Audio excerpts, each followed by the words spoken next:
seus olhos, por gentileza, coloca a mão no coração. Vamos falar com Deus. Pai amado, Pai querido, estamos na sua presença nesse momento. E queremos agradecer, Senhor, pela vida. Agradecer, meu Deus, pelas oportunidades, pelos milagres, pelas portas abertas, pelas portas fechadas. Agradecer, meu Pai, por estar no melhor lugar. Porque o melhor lugar, meu Pai, é aquele que o Senhor escolheu para nós. O melhor lugar é aquele que o Senhor nos plantou. E é lá, meu Pai, que o Senhor vai regar, e é lá que vai frutificar, meu Deus. Obrigado. Obrigado, meu Pai, porque no dia de hoje já fomos livres, já sofremos libertações, já sofremos livramentos de acidentes, batidas, roubos. Meu Deus, o mundo, meu Pai, jaz do maligno e o maligno não para. Mas o teu povo, meu Pai, há uma proteção. Meu Pai, estamos, meu Deus, abaixo, Senhor, da tua mão. O Senhor nos sustenta. O Senhor, meu Pai, nos protege. É o Senhor que nos levanta e nos sustenta, meu Deus, obrigado. Pai amado, perdoa as nossas falhas, os nossos pecados, erros. Meu Deus, se falamos, se pensamos, se fizemos, meu Pai, por algum motivo entristecemos o Teu Santo Espírito, nos perdoa. Tenha misericórdia de nós, somos falhos, somos pequenos. Meu Pai, somos miseráveis, meu Deus. Meu Deus, muitas vezes buscamos coisas que não é para buscar. Meu Pai, olhamos de maneiras que não é para olhar. Pegamos em coisas que não é para pegar, meu Deus. Perdoa, meu Deus. Meu Pai, nos livre de nós mesmos.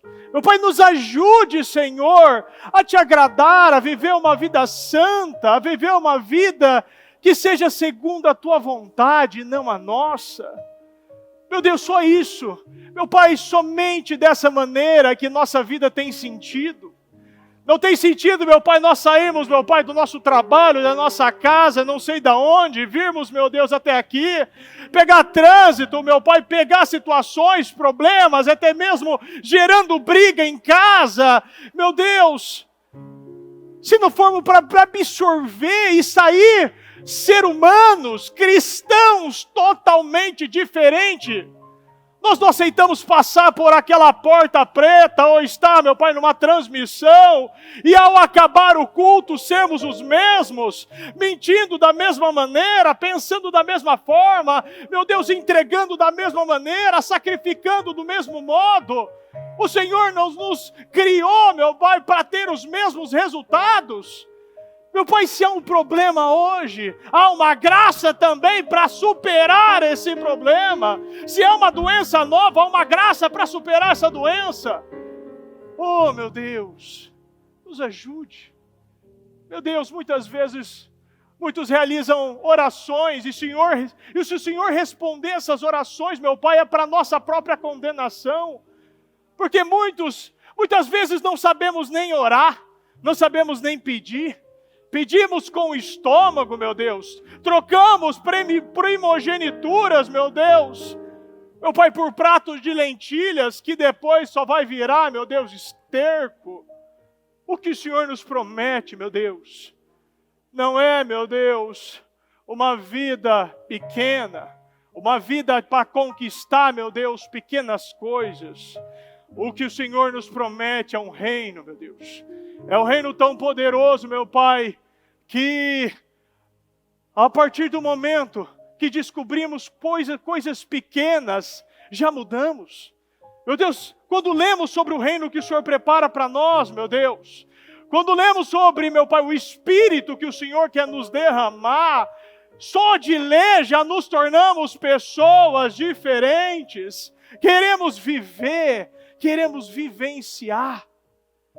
Meu Deus, se teu povo entrou hoje com bloqueios, com o espírito do medo, espírito da covardia, meu Pai, com escamas, mordaças, tampões, correntes, meu Deus, se entramos de uma maneira, Senhor, fechada, bloqueada para receber o teu espírito, eu quero quebrar, anular, cancelar e destruir.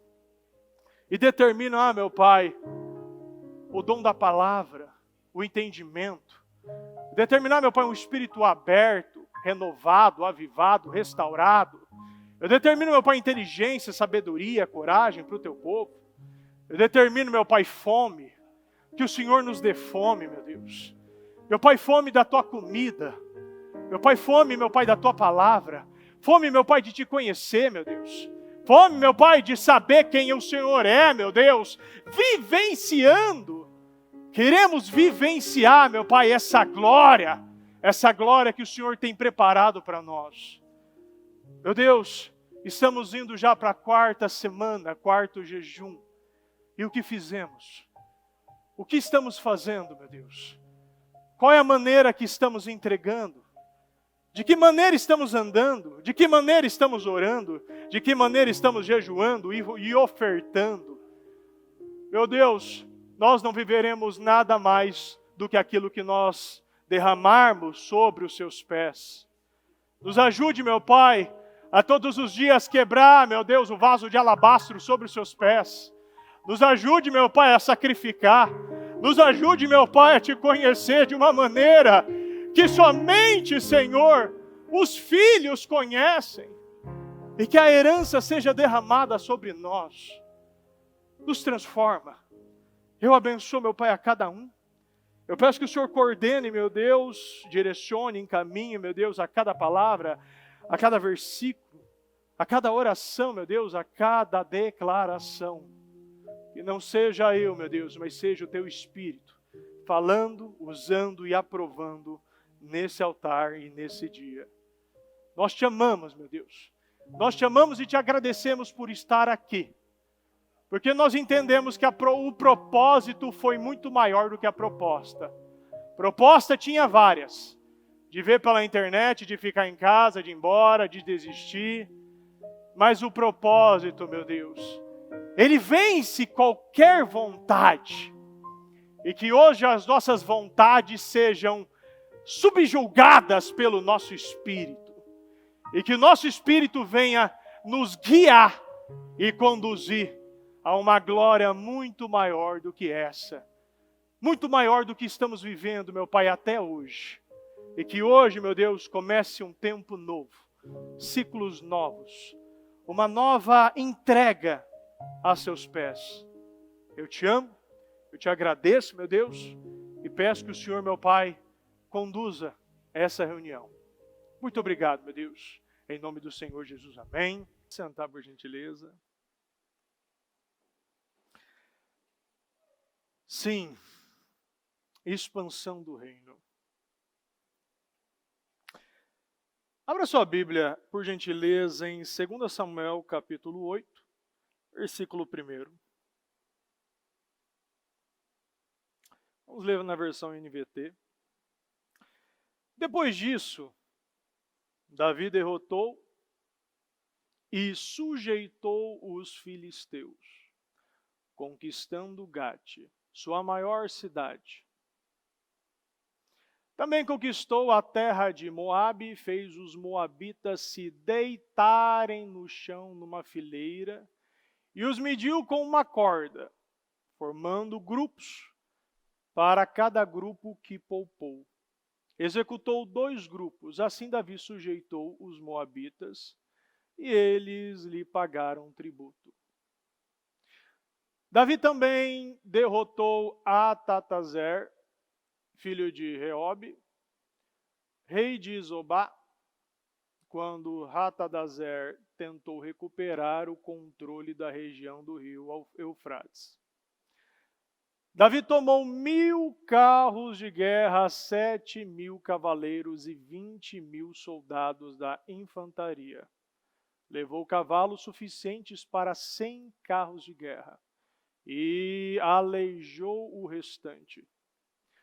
Quando os sírios de Damasco chegaram para ajudar o rei Hadadezer, Davi matou 22.000 deles. Então colocou destacamentos de seu exército em Damasco, a capital dos sírios. Assim, Davi sujeitou os sírios e eles lhe pagaram tributo. O Senhor concedia, repita comigo, o Senhor concedia vitórias a Davi, por onde quer que ele fosse. Davi levou para Jerusalém os escudos de ouro dos oficiais de Hadadezer, além de grande quantidade de bronze de Tepá e de Berotai, cidades que pertenciam a Hadadezer. Quando Toi, rei de Hamath, soube que Davi tinha destruído todo o exército de Hadadezer, enviou seu filho Jorão para parabenizar Davi por sua campanha bem-sucedida. Hadadezer e Toi eram inimigos, sempre estavam em guerras. Jorão presenteou Davi com objetos de prata, ouro e bronze. O rei Davi dedicou todos esses presentes ao Senhor, como fez com a prata e o ouro das outras nações que haviam derrotado. De Edom, Moabe, Amon, da Filistia e de Amaleque, além de Hadadezer, filho de Reobe, rei de Zobá. Davi se tornou ainda mais conhecido ao voltar da batalha em que matou 18.000 edomitas no Vale do Sal. Davi colocou destacamentos do seu exército em todo o território de Edom, e assim sujeitou todos os edomitas. O Senhor concedia a vitória a Davi por onde quer que ele fosse. Davi reinou sobre todo Israel e fazia o que era justo e correto para o seu povo. Aqui vemos uma expansão do reino. Ele derrotou definitivamente os filisteus.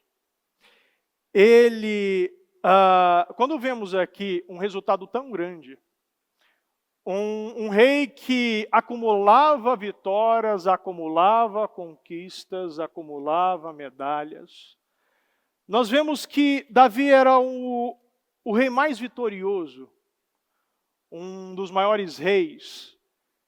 E quando nós entendemos e começamos a procurar, vemos quem era Davi. Davi era um exemplo. Davi, tanto exemplo que ele tinha tantas semelhanças. Quando nós pegamos e colocamos um pouco, em comparação às semelhanças com o próprio Jesus, ambos Jesus no seu ministério aos 30 anos, Davi começou com 30, Davi ele teve que fugir de Saul, porque ele queria matar. A mesma coisa, José e Maria tiveram que fugir por causa do Egito, por causa de Herodes. Nós vemos tantas semelhanças. Nós vemos um rei aqui que foi ungido 3 vezes. O único rei da história que foi ungido 3 vezes. Foi ungido na sala, ali na casa de Jessé. Foi ungido pela tribo de Judá e foi ungido perante todas as nações quando ele começou a reinar em Judá e Israel. Mas quando vemos um homem que ele ficou muito conhecido pela sua famosa batalha com Golias, nós vemos que aqui já está, segundo Samuel, já estamos vendo que ele já está indo direto à construção, à busca pela construção do templo. Ele não vai construir, mas ele já está iniciando o fim do seu reinado. Se você pegar um pouquinho para trás, aqui nós estamos no capítulo 8, mas se você já pega no 6, você vê que Davi, ele fez o que agradava a Deus. Ele buscou a arca do Senhor, a arca da aliança. Ele trouxe para a terra de Jerusalém, que naquele momento o nome era Cidade de Davi. Ele não ficou nas coisas pequenas, mas no momento que ele tinha oportunidade, ele entendeu. Pegou de Abinadab, trouxe para cá. É tão interessante que ele era um homem tão restrito na obediência a Deus, que na primeira tentativa que ele tentou, como nós lemos aqui em 2 Samuel 6, nós vemos que ele reuniu todos os de Israel, um número de 30.000. Ele pegou a arca, colocou na carroça, a Bíblia ainda fala sobre uma carroça nova, mas naquele caminho trazendo para a cidade de Jerusalém, Houve os bois ali, deu uma bambeada, a arca foi para o lado, colocou a mão ali, um dos que estavam ajudando ali, morreu na hora, e aí na hora ele já se assustou, a Bíblia diz ainda que ele ficou irado, deixou na casa de Obed-edom, ficou lá, depois ele voltou, mas quando você busca lá em 1 Crônicas 15, nós começamos a entender o motivo porque a primeira tentativa não deu certo. Lá em 1 Crônicas 15 está falando que ele escolheu, chamou os levitas, mandou todos se purificarem, mas a ideia naquele momento é que não poderia. A maneira que ele pegou a arca, que simbolizava a presença do Senhor, colocou na carroça, né? E levou daquela maneira, não era a maneira correta. A maneira correta tinha que pegar varões, segundo a lei de Moisés. Não era só trazer, havia uma reverência, havia um procedimento. Um procedimento que muitas vezes nós pulamos. Nós às vezes estamos tentando fazer um negócio e não dá certo. E quando você vai procurar os detalhes, você não está cumprindo a maneira certa de trazer a presença de Deus para a tua casa. A presença de Deus precisava colocar os varões e pegar pela ponta da arca e colocar nos ombros e trazer dessa maneira. Não poderia ser em cima de uma carroça, levando, os bois não poderiam levar, não era esse procedimento direcionado pela lei de Moisés. Era o homem que observava os detalhes, ele viu que ele errou. Ele viu que não era dessa maneira que Deus queria. E quando ele tentou de novo, deu certo. E ele fez da maneira certa, mas você viu que não foi da mesma forma. Agora, a cada 6 passos era sacrificado um touro, um bezerro novo. Quando ele chegou na cidade, estava lá dançando com todas as suas forças. A Bíblia, ela destaca muito bem, ele dava o seu melhor. Quando Davi, ele cantava, ele adorava, ele dava tudo. Ele estava mesmo no lugar.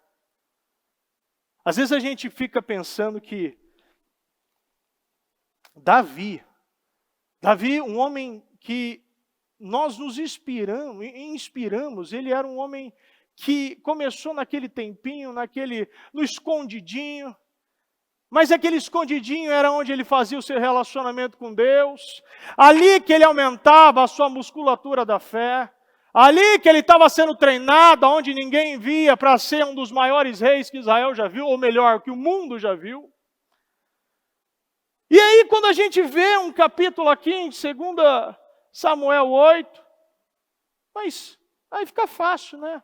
Ele tinha isso, tinha aquilo. As pessoas querem o resultado, mas esquecem do processo. O processo é muito claro. Ele precisava de um procedimento para trazer a arca. Não poderia ser diferente. Tanto que quando tentou, não deu certo. Quando ele viu que Obed-edom estava sendo abençoado, ele correu, pegou, trouxe a arca. Depois de todo o procedimento, estava lá, voltou para casa. Quando ele entrou na cidade, Mical estava lá em cima, julgando, condenando. É muito interessante que a gente vê 2 tipos de cristão aqui. O cristão que olha para Deus de uma forma vertical e o cristão que vive uma vida de maneira horizontal. Davi, ele se preocupava com o que Deus pensava. Mical se preocupava com o que as pessoas pensavam. É por causa disso que muita vida está parada. Porque esse polimento dos escudos está atrapalhando tanto você, que você está perdendo os portais, um portal tão poderoso como o portal aí da Catarse, para revelar, para entregar, para falar. E eu acredito que esse é um dos seus gigantes.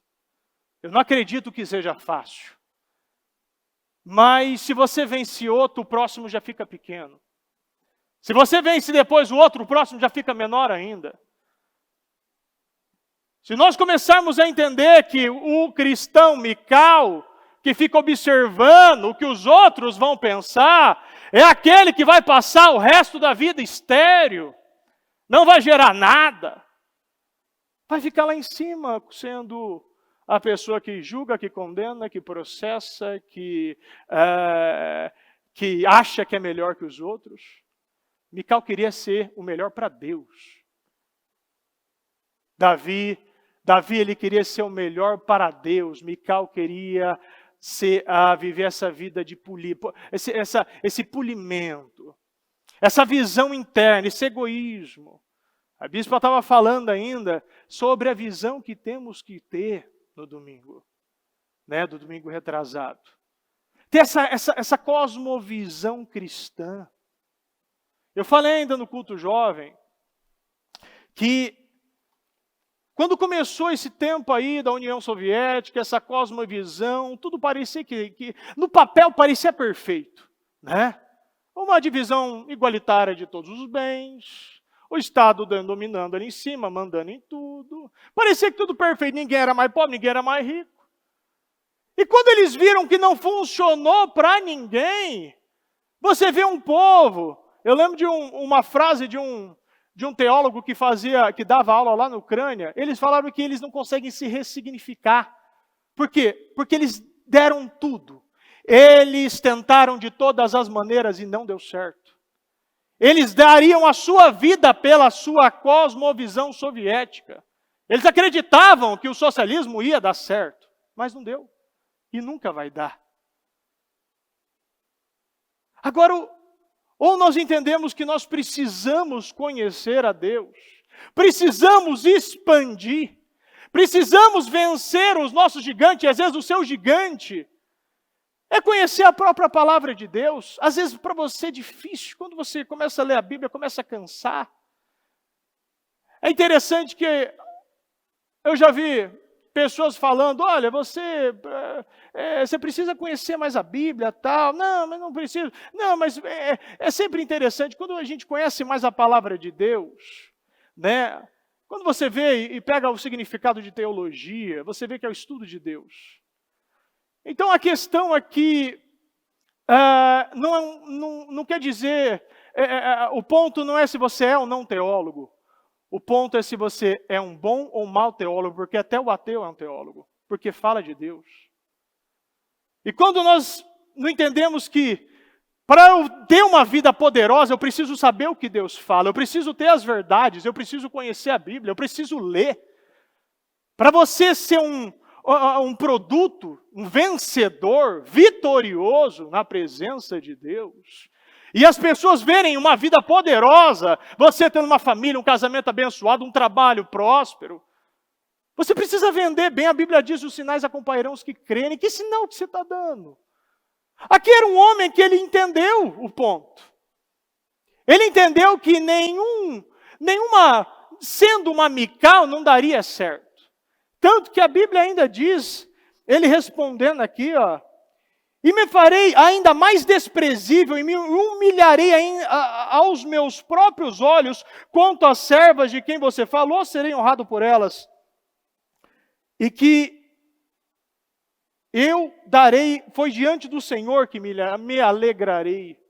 Eu não vou deixar nada, tanto que depois que ele trouxe, a Bíblia já fala no 7, que aconteceu que quando o rei Davi já morava em seu palácio, pois o Senhor lhe dava descanso de todos os seus inimigos.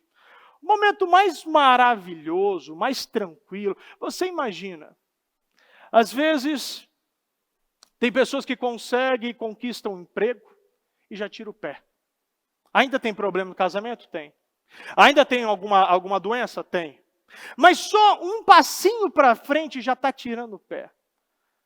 Aqui não é somente uma paz no seu reino, mas é uma paz doméstica também. É uma paz na tua casa. É interessante que na versão NTLH fala que ele conseguiu controlar o seu reino. Eu posso pegar e colocar que esse reino é nosso, dentro de nós. Quando começamos a controlar o nosso reino, e quando começamos a controlar o reino que mais importa, que é o reino de Deus dentro de nós, nós começamos a controlar todas as áreas da nossa vida.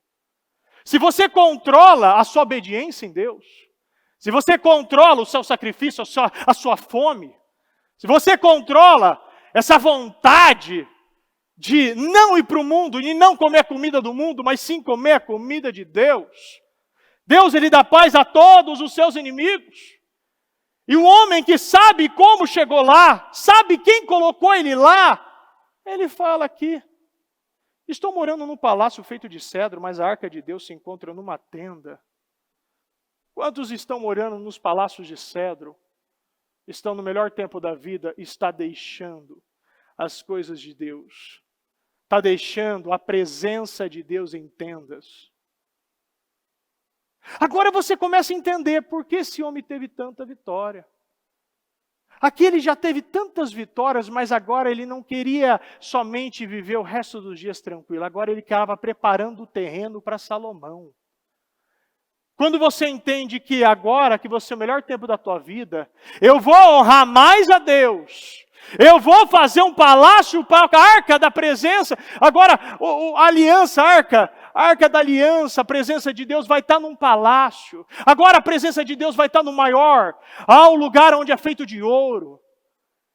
Eu não posso viver uma vida tão abençoada e deixar as coisas de Deus em tendinhas. Porque senão eu não vou conseguir ter tanta vitória e não vou deixar nada. A minha descendência não será vitoriosa. Aqui a descendência desse homem é uma descendência vitoriosa. Eu não preciso nem falar do que Salomão fez. Mas só de você saber que a descendência dele foi aonde nasceu o Redentor, nosso Jesus Cristo, já é a maior gratidão que nós podemos ter na vida. 2 Samuel capítulo 8, versículo 6. O Senhor concedia vitórias a Davi por onde quer que ele fosse. Tudo sempre foi para Deus. Ele não parou. Aonde ele pisava, Deus dava vitórias. A Bíblia, ela fala muito, ela repete muito essa frase. Porque às vezes nós esquecemos, achamos que nós estamos vencendo. Achando que é porque eu tenho uma ideia, que eu sou criativo, que eu tenho meus contatos, que eu sei falar direito, que eu sei vender direito. O problema é que nós precisamos entender que Davi, quando você pega o significado em hebraico, Davi, o nome é amado. Davi, ele era amado, o significado era esse. E quando vamos lá para aquela batalha de Davi e Golias, nós tiramos muitos ensinamentos de lá. O primeiro ensinamento que eu acredito, e fico muito tocado por ele, é que Davi não acordou aquele dia, né, que ele era lá para o acampamento, para obedecer seu pai. Ele não acordou aquele dia com o intuito de lutar com alguém. Davi, ele não se preparou para aquela batalha, ele se preparou para a vida com Deus. Porque se vir batalha, se vir gigante, se vir urso, não muda nada. Ele não estava preocupado, não, agora eu vou para a igreja, agora eu vou jejuar, agora eu vou ficar na madrugada porque eu tenho uma doença. Não, porque minha empresa está falindo, agora eu vou dar o que eu nunca dei para Deus. Não! Nós não se preparamos para o Golias. Nós nos preparamos para conhecer a Deus todos os dias de uma maneira diferente. Entender que é Ele, não sou eu. Entender que Ele não é feito, Deus não foi criado e nem Deus nem existe, porque pressupõe de uma criação, Ele já sempre foi eterno, Ele é um Deus infinito, Ele sempre existiu. Mas Deus não está para nós fomos criados para Ele. Nós nascemos para Deus. Nós vivemos para Deus. Davi entendia isso. Não importava se alguém estava vendo. Ele não precisava impressionar ninguém. Ele precisava cuidar daquelas ovelhas, porque aquilo foi dado por Deus. Podia ser poucos, o próprio Eliabe disse, aquelas poucas ovelhas. Mas seja fiel no pouco e no muito te colocarei. Deus, Ele quer que nós entendamos que eu não me preparo para o dia da guerra.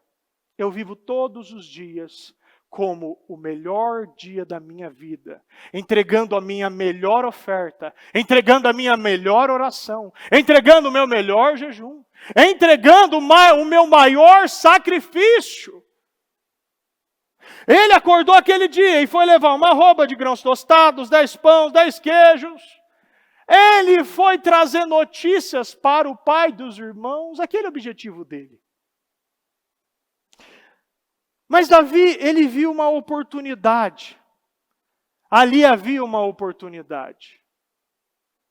Ali Golias era uma oportunidade grande para ele. Ele vinha construindo um relacionamento. E ele já estava treinando. Estava lá treinando com o leão, treinando com o urso. Ele estava lá treinando a sua obediência com Deus. Ele estava lá treinando respeitar o seu pai e sua mãe. Ele estava lá treinando a respeitar as suas autoridades. Ele estava lá onde ninguém via. Mas para ele, todo mundo estava vendo, porque o todo mundo dele era Deus. Tudo o que ele queria era que Deus visse. É por isso que ele era um homem tão focado. É interessante que quando ele chegou lá com os queijos, os pães, entregou lá os queijos para os oficiais, entregou os pães lá, viu como os irmãos estavam, né? Ele perguntou lá, nisso Eliabe, falei até na semana passada, Eliabe com o seu síndrome de irmão mais velho, né? Querendo pesar, só porque ele não fazia, agora ele estava vendo alguém fazendo. Aquele cristão com o primeiro amor, indo, orando, evangelizando, está nas madrugadas, ofertando, dando o seu melhor. E o cara que está lá, em frente do Golias da vida dele, não enfrenta e se incomoda com aquele que enfrenta. Mas o que eu aprendo com isso é que Davi, ele sabia escolher as suas batalhas com sabedoria. Quantas vezes eu tenho foco, o meu foco é Golias, mas eu estou perdendo tempo com Eliabe. Quantas vezes eu estou vindo aqui, e meu foco é servir a Deus, eu estou brigando com a minha esposa, estou brigando com o meu marido, eu estou brigando no trabalho, eu brigo com o cara que me fecha ali na esquina com o carro, quase eu bato. Eu perco a minha fé, por quê? Porque eu quero brigar com todo mundo. É um povo sem foco. E o que acontece? Enquanto eu estou aqui brigando com o cara, brigando na minha casa com meu filho, com a minha esposa, brigando no meu trabalho, brigando com o carinha do estacionamento. Já vi gente aqui, acredite se quiser. A pessoa veio, pediram para deixar a chave, né? Porque é só ter um pouco de empatia, né? Que se você parar na frente, ninguém vai sair atrás de você. A pessoa, não vou deixar a chave, já fica nervosa pegar o carro e ir embora. Brigar até com gente que eu já falei aqui que a Praça da Sé é algo muito interessante para mim.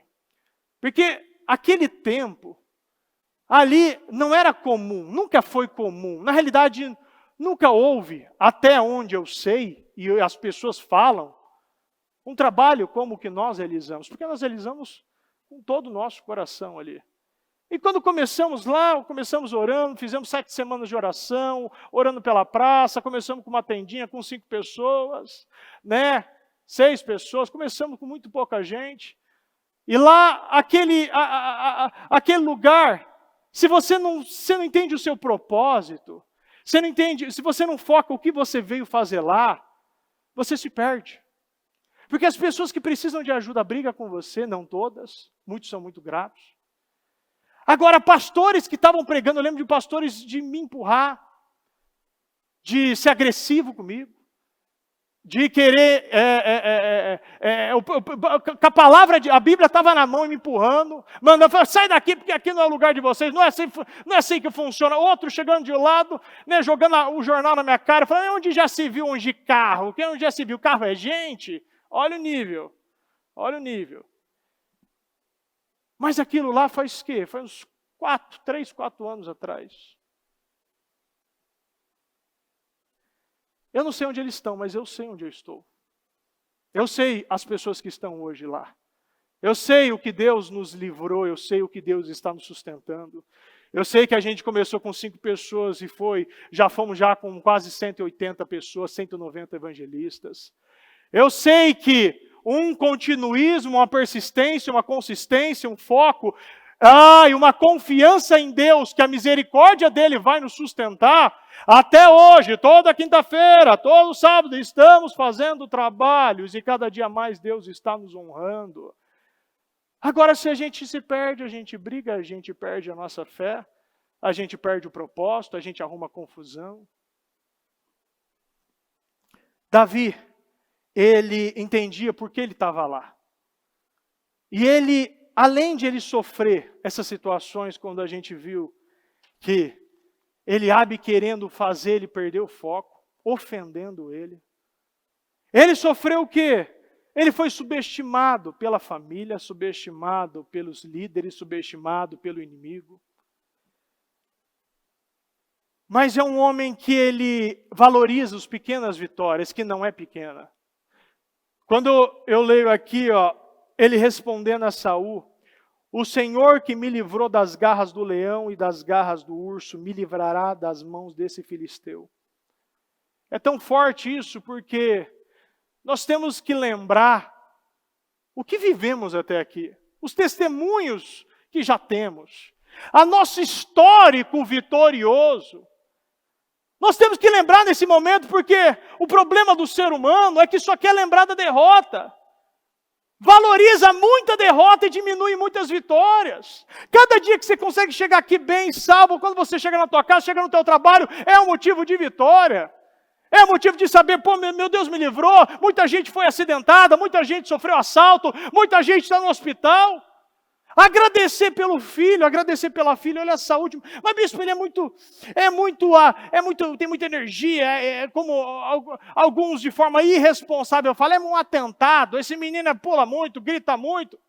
Meu Deus do céu, agradeça pela energia que ele tem. Quanta criança gostaria de estar na posição dele. Davi, ele lembrava das vitórias, ele lembrou e entendeu que não havia diferenciação entre leão e urso. Por quê? Porque o único gigante na vida dele era Deus.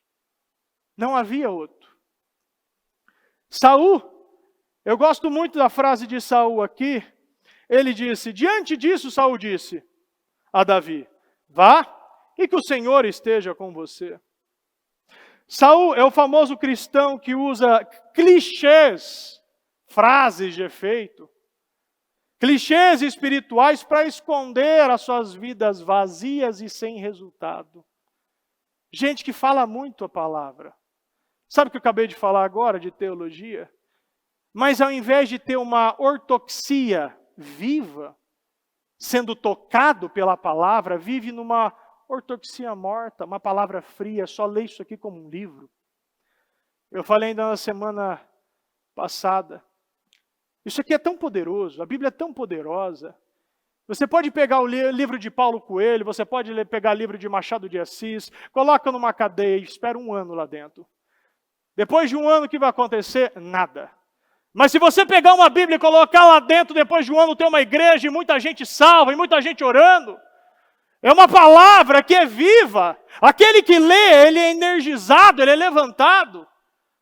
Nenhum livro tem esse efeito na face da terra, porque esse é o único livro que fala dos pensamentos de Deus. É o único livro que renova, que restaura, que aviva, que te ensina, que te repreende também, mas que te ama, que te mostra que há uma vida poderosa esperando por você. Saul é o cristão que fala palavras certas, na hora certa. Ele tem ditados e versículos poderosos, mas nunca consegue praticar na própria vida. É o clichê, né? Que primeiro ele falou, não, você está doido, rapaz? Olha o seu tamanho. Você é um anão. Você é um anão, menino. Quem é você? Olha aquele cara ali, capacete, couraça, caneleira, lança, dardo, escudo, o cara tem até um cara que vai na frente dele, anunciando ele. Quem é você se nem roupa tem? Vem cá. Não, peraí, então peraí. Deus me livrou de leão, de urso. Então peraí que você vai morrer bonito aqui. Então toma aqui meu capacete, toma minha lança, toma meu escudo. Vem cá, que vou tentar te salvar de alguma forma. Para não ser na primeira facada que você morre. Não. Aí ele falou, não rapaz, não consigo nem andar com isso. Sabe por quê? Porque ou nós entendemos que o que eu tenho é suficiente para Deus trabalhar. O que eu tenho com as minhas habilidades, com o meu intelecto, com o meu relacionamento, com a graça que está sobre mim é o suficiente para eu vencer esses Golias. Porque quando você olha para Davi, Golias ele impressiona um homem de quase 3 metros. O homem com capacete de bronze, couraça com escama de bronze, o homem com canaleira de bronze. Ele tinha dardo de bronze entre os ombros. Ele tinha até a haste da sua lança pesadíssima. Só de armadura ali tinha mais de 90 quilos.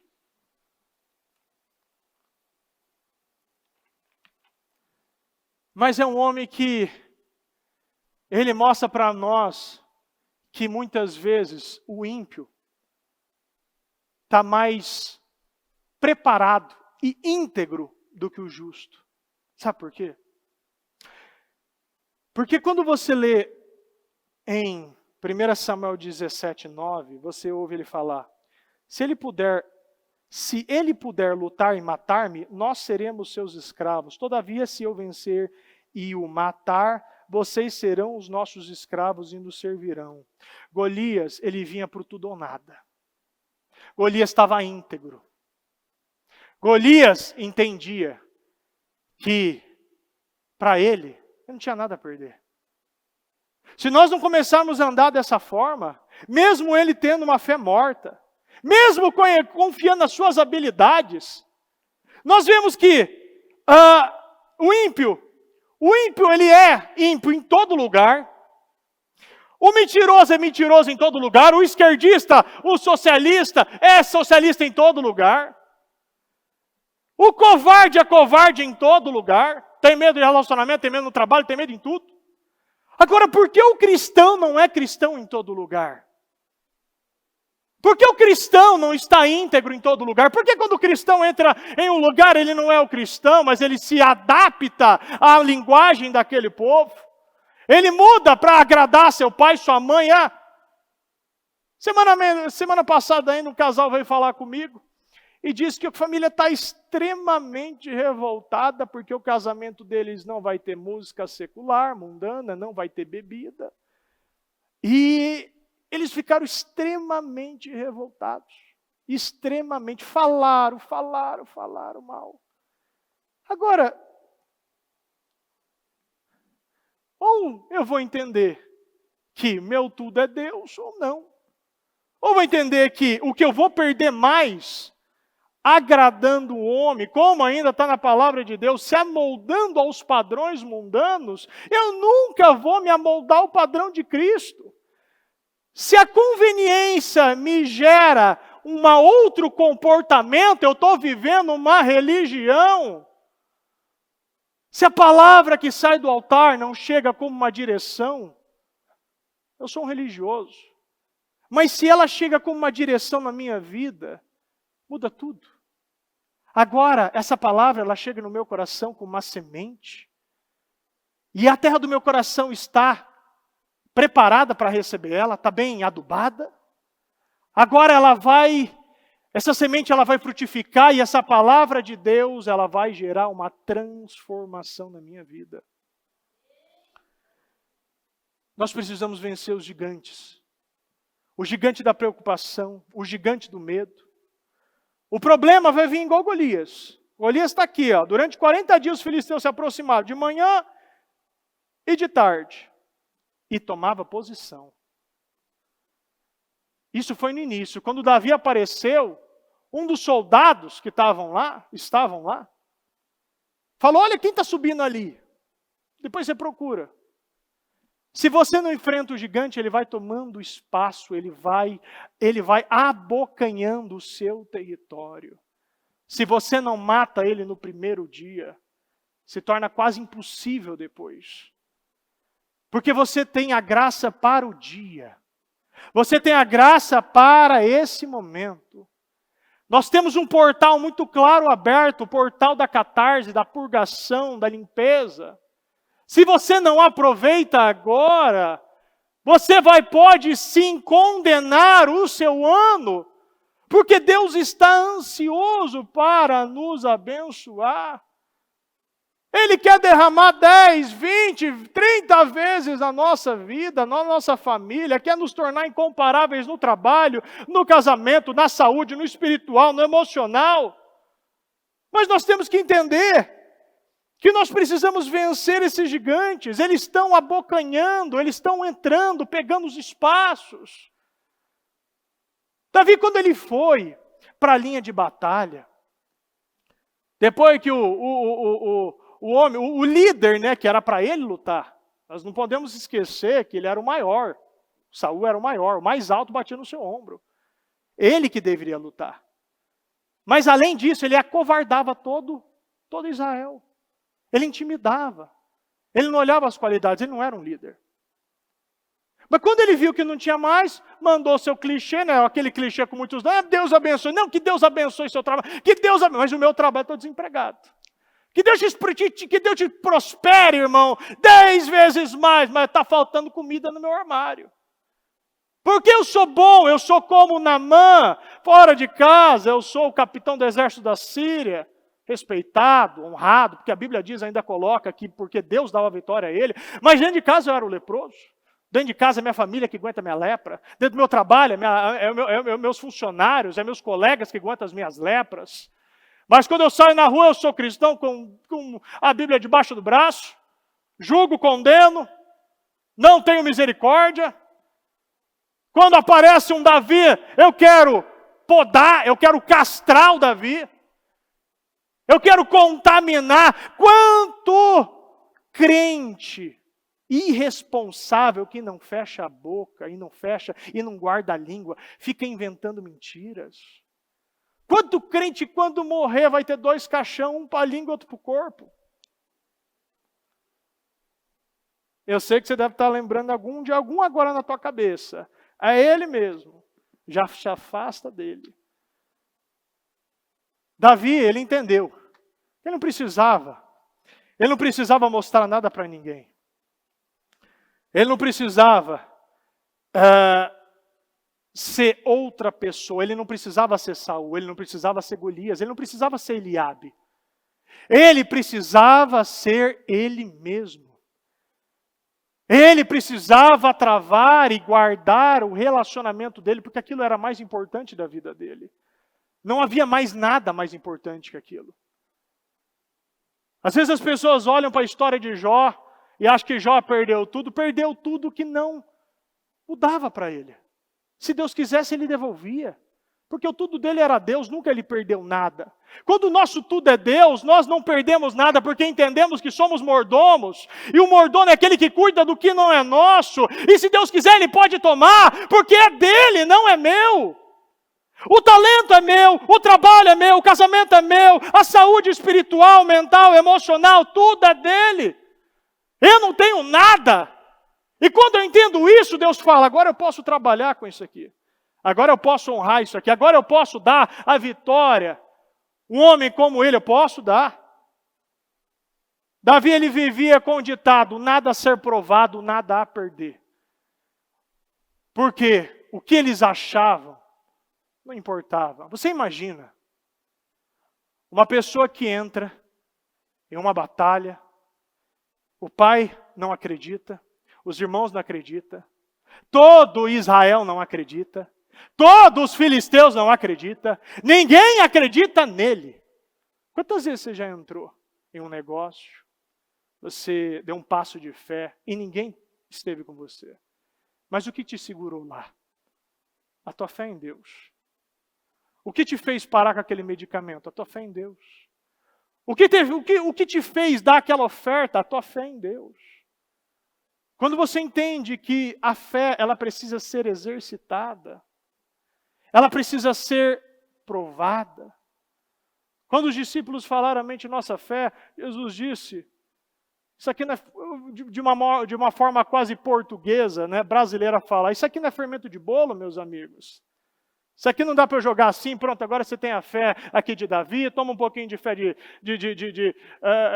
de Sansão, vem cá que eu vou te mostrar e vou derramar um pouco de fé. Não, a fé é quando você manda o ramo de amoreira se plantar e ela tem que se plantar.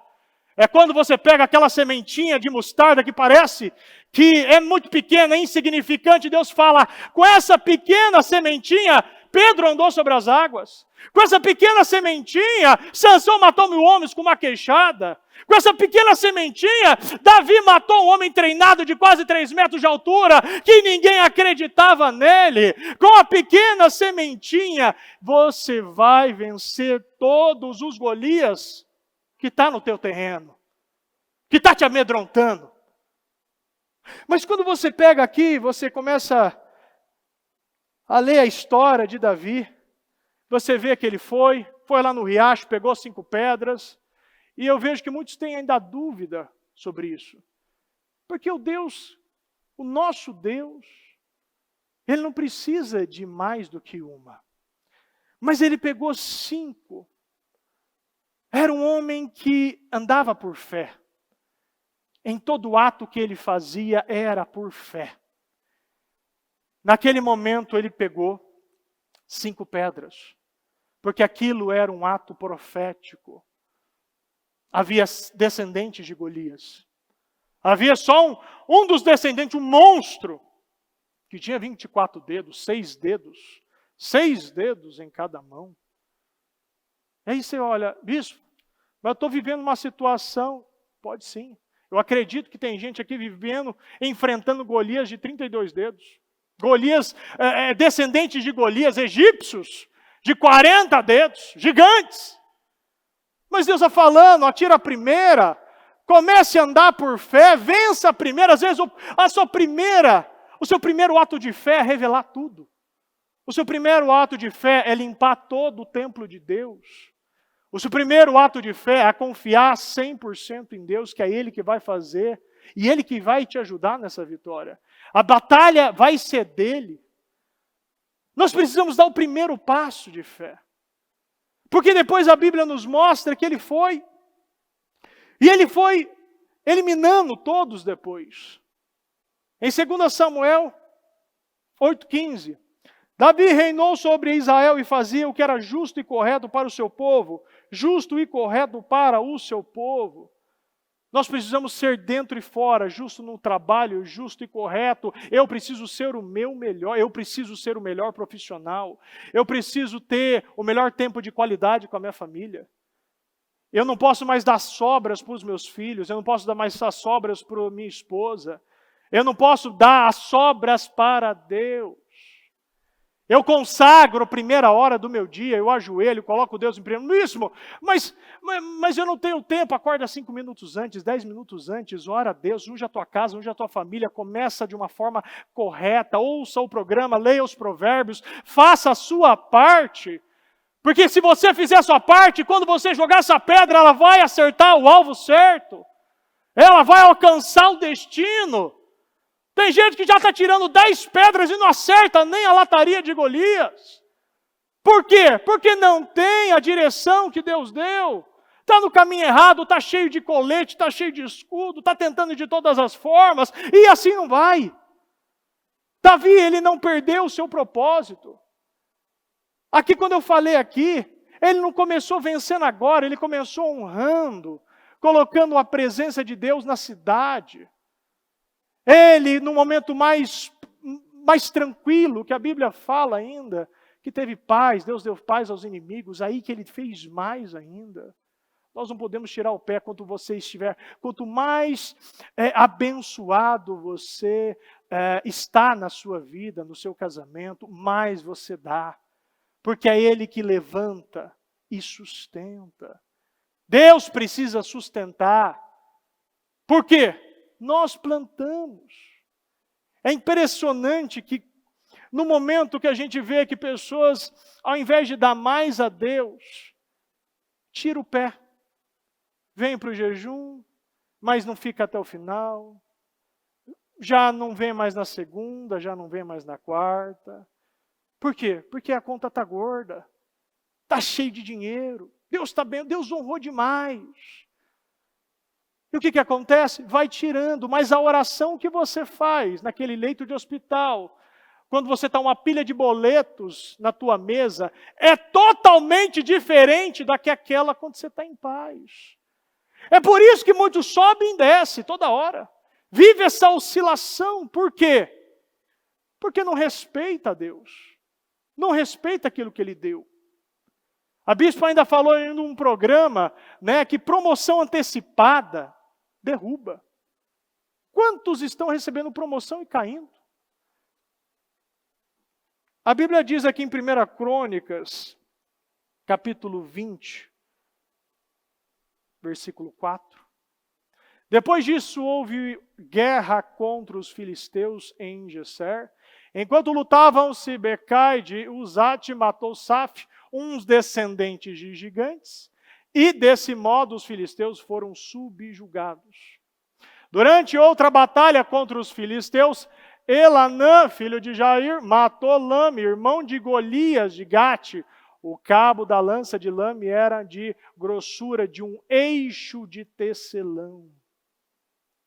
Em outra batalha com os filisteus, em Gate, havia um homem de grande estatura, com 6 dedos em cada mão e 6 dedos em cada pé, 24 dedos ao todo, que também era descendente de gigantes. Mas quando ele desafiou os israelitas e zombou deles, foi morto por Jonatas, filho de Simeia, irmão de Davi. Esses filisteus eram descendentes dos gigantes de Gate, mas Davi e seus guerreiros os mataram. O ato de fé que você está tendo agora vai gerar resultado lá na frente. O que você fizer agora, os atos proféticos, a tua fé,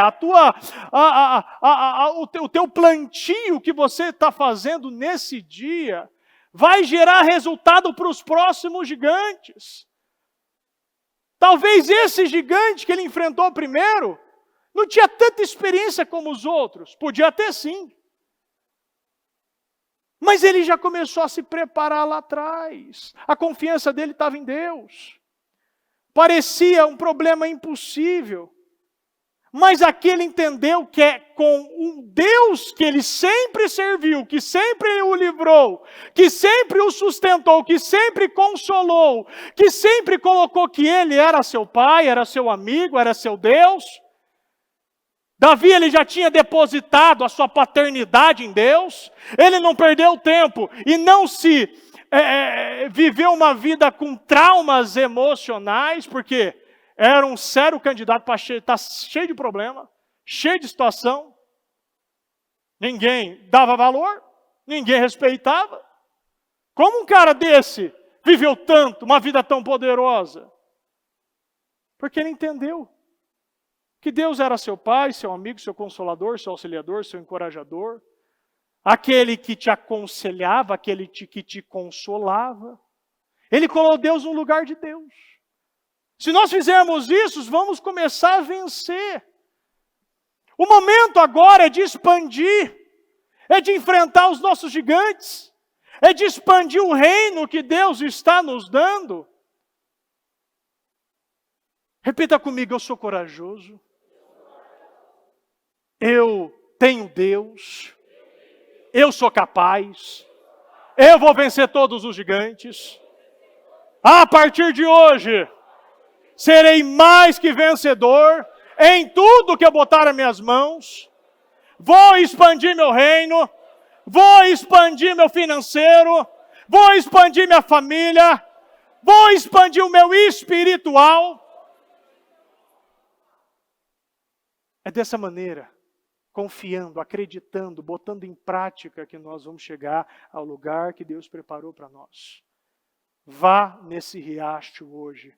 Pega essas pedras, mesmo que só tenha um problema hoje, que eu não acredito, mas pegue as pedras suficientes Porque é Deus que vai direcionar, Deus vai derrubar, Deus vai eliminar tudo.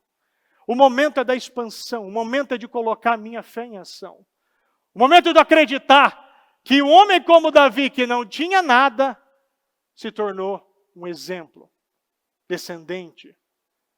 Um homem que fez tanto, que nos inspira. Eu tenho certeza que inspira você essa obediência. Mas não foi na noite para o dia. É um plantio todo dia. Todos os dias. Para eu sentar no trono de Israel, eu tenho que sentar em muita grama. Para eu cuidar de muito exército, eu tenho que cuidar de muita ovelha primeiro.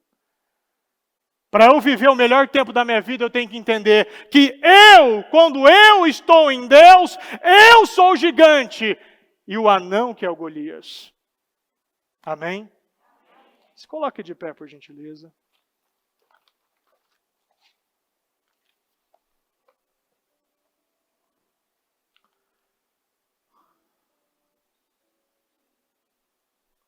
Feche seus olhos.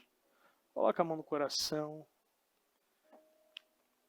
Antes de nós orarmos sobre o propósito,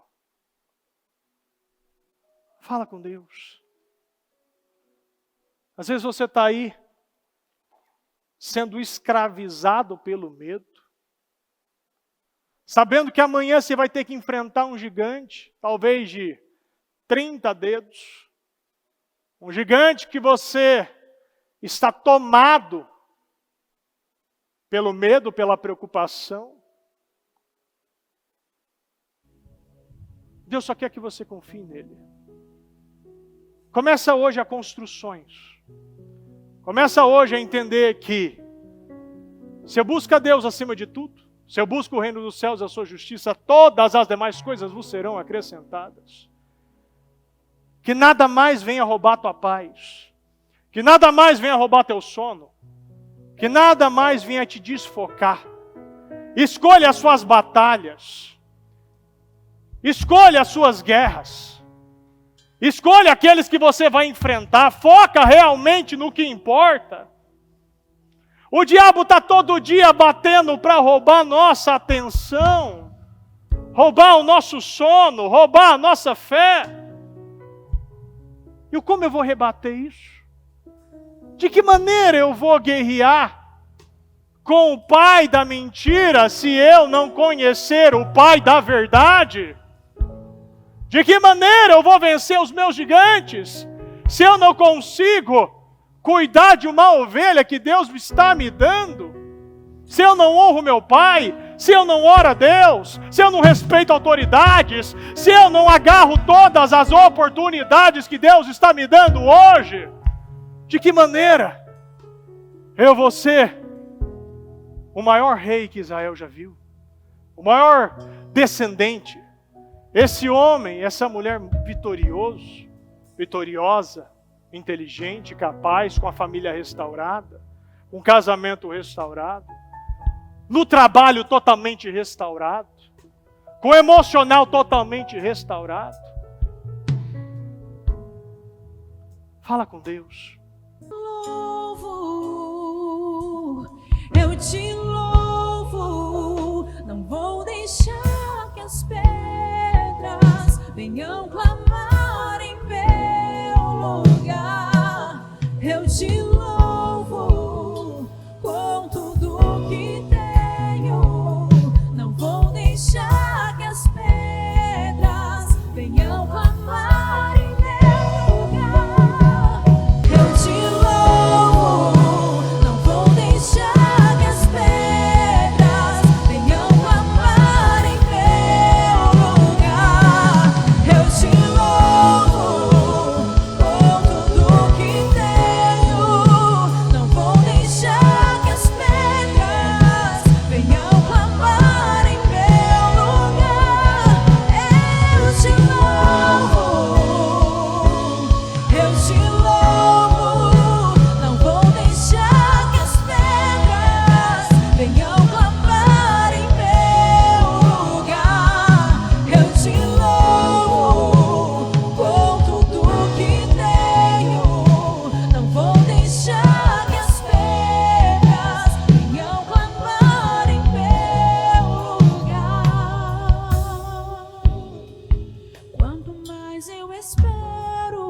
Pegue o seu propósito nesse momento.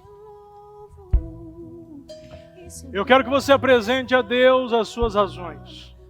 Apresente a Deus quais são os gigantes que você hoje está enfrentando. Aquele gigante que está roubando a tua vida, a tua atenção, roubando o teu casamento, roubando a tua saúde, tirando o teu foco, te fazendo desistir. Esse gigante que você quer conquistar, que você deseja muito, há anos você quer. Há anos você quer conquistar essa posição, esse salário, essa casa, esse casamento, essa saúde. Apresente a Deus aquilo que é importante para você, mas não coloque isso como essencial. O que é essencial é Deus. O que é essencial é o seu momento com Ele, o seu relacionamento, a sua construção espiritual. É os seus momentos que você está lá nas pastagens, nos curral, aonde ninguém está vendo, é lá que a construção acontece. Você não se prepara, você vive uma vida preparada. O problema só é mais um problema, não é um gigante. Deus, Ele nos apresenta Golias para que a nossa vida dê saltos. Saltos no casamento, saltos no financeiro. Às vezes esse Golias que você enxerga hoje, você se acha incapaz, você não acredita que é para você, você não quer aceitar esse desafio, você acredita que é impossível. Deus está dizendo, o plano que eu tenho para você não é o plano que eu tenho para Saul. As armaduras dele não vai funcionar. A forma que ele age na vida não vai funcionar. O que eu tenho para você, o que você precisa ter somente é crer. Somente é ter fé. Somente ir de encontro ao problema. Davi, ele saiu e correu para a linha de batalha. Ele não gaguejou. Ele não tropeçou. Ele não pensou duas vezes. Ele não voltou para a casa do pai. Ele não teve medo. Ele confiava em Deus. Porque ele sabia que depois que ele pisasse naquele campo, o final da história era uma cabeça de um gigante na mão dele.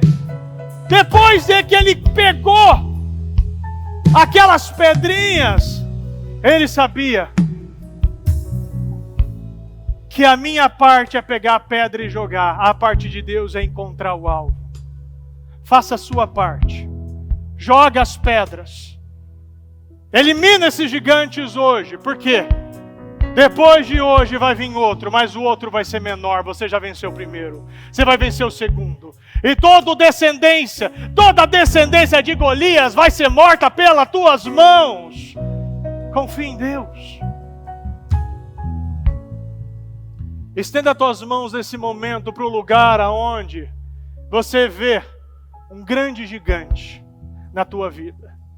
Estenda naquele lugar aonde que você acha impossível você vencer aquele problema.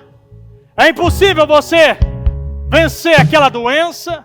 É impossível você vencer aquele casamento. Aponte no lugar que para você hoje é impossível, mas para Deus nada é impossível. Fala para Deus o que você quer. Profetiza sobre o lugar. Davi profetizou. Davi, ele falou. Davi, ele teve ato profético. Davi, ele enfrentou Golias e falou. Depois, naquele momento, que quando ele entrasse naquela batalha, ele sabia que só haveria um vencedor, um vitorioso sairia daquele campo de batalha. Ore a Deus e declare hoje que ele está sendo morto. Ele está caindo hoje. Que a partir de hoje, nenhum Golias vai te roubar tua paz, roubar tua saúde. Nenhum Golias vai humilhar tua família. Nenhum Golias vai humilhar tua casa. A partir de hoje você está dando um basta nesse problema. Porque aquele Golias é um incircunciso. Eu tenho aliança, ele não tem. ungido de Deus. A promessa é para mim. Eu tenho o único Deus, o Deus que até hoje me deu vitórias, que até hoje me livrou de todos os problemas, que até hoje me fez chegar até aqui íntegro, abençoado. Deus me fez vencer todos e vai me fazer vencer esse também. Declare que hoje ele está caindo. A partir de hoje, aquele gigante não faz parte mais da tua vida. Ele não estará mais no teu território. Aquela terra é tua e ninguém vai tomar a tua terra. Ele não vai tomar mais minha terra. A minha terra é aquela que Deus me deu e hoje eu estou tomando posse daquilo que é meu. Meu Deus, eu declaro nesse momento, meu Pai, a concretização, a materialização, as respostas. Eu declaro, meu Deus, que o Senhor vai abrir essa porta. Meu Deus, usa, aprova, levanta.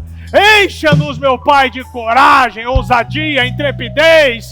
Meu Pai, que hoje esse gigante de 6 dedos está caindo. Hoje, meu Deus, eu não serei mais escravo, Senhor, da minha imagem. Não serei mais escravo, Senhor, da minha incredulidade, do meu comodismo. Não serei mais escravo, meu Pai, da preguiça. Não serei mais escravo da imoralidade. Não serei mais escravo de vícios. Não serei mais escravo de uma vida miserável. Hoje eu estou sendo ungido por Deus como o rei da minha vida, como aquele que manda, aquele que coordena, porque Ele é aquele que tem a chave da casa de Davi, o homem mais poderoso da terra, abaixo do rei. Já enxergue nesse momento, enxerga nesse momento, você vivendo essa vida já, tudo caído, esses problemas não te roubando mais. Tenha fé, ato profético. Enxergue esse problema caído. Enxergue você segurando a cabeça desse Golias. Enxergue você com aquele salário, aquele casamento. Enxergue você na vida espiritual que você sempre quis, sempre desejou. Enxergue você vivendo o melhor ano da sua vida. O casamento, a casa, a família, a saúde, todas as áreas sendo restauradas, restituídas, em nome do Senhor Jesus.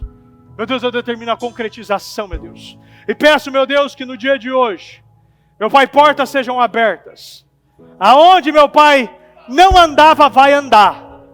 Aonde, meu Pai, estava bloqueado, será desbloqueado, destravado, acelerado, curado, liberto, levantado, sustentado. Ah, meu Pai, a partir de hoje, o Senhor está dando livramentos.